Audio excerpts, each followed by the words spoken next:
Hi സുഹൃത്തുക്കളെ, ഇന്ന് hand എംബ്രോയ്ഡറിയിലെ cut വർക്കാണ് ചെയ്യുന്നത്. അത് ചെയ്യാൻ പറ്റിയ ഡബിൾ ലൈനുള്ള ഒരു മോട്ടീഫാണ് എടുത്തിരിക്കുന്നത്. കട്ട് വർക്ക് ചെയ്യുമ്പോൾ ആദ്യം ഔട്ട്ലൈനിൽ റണ്ണിങ് സ്റ്റിച്ച് ചെയ്തു കൊടുക്കണം. പിന്നീട് ആ സ്റ്റിച്ച് കവർ ചെയ്യുന്ന രീതിയിൽ സാറ്റിൻ സ്റ്റിച്ച് ചെയ്യാം. പിന്നെ ത്രെഡ് സ്നിപ്പർ കൊണ്ടോ കത്രിക കൊണ്ടോ ഉള്ളിലെ തുണി കട്ട് ചെയ്ത് കളയണം. ബാക്കി വരുന്ന തുണിയുടെ ചെറിയ ഭാഗങ്ങൾ സോൾഡറിങ് അയൺ ഉപയോഗിച്ച് ഉരുക്കി മാറ്റാം.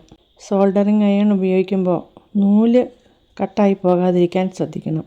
ഞാനിത് ചെയ്യുമ്പോൾ ചൂട് കൂടി നൂലിൻ്റെ ഒരു ഭാഗം ചെറുങ്ങനെ നിറം മാറിയിട്ടുണ്ട്. അപ്പോൾ സോൾഡറിങ് അയൺ ഉപയോഗിക്കുമ്പോൾ ശ്രദ്ധിക്കണം.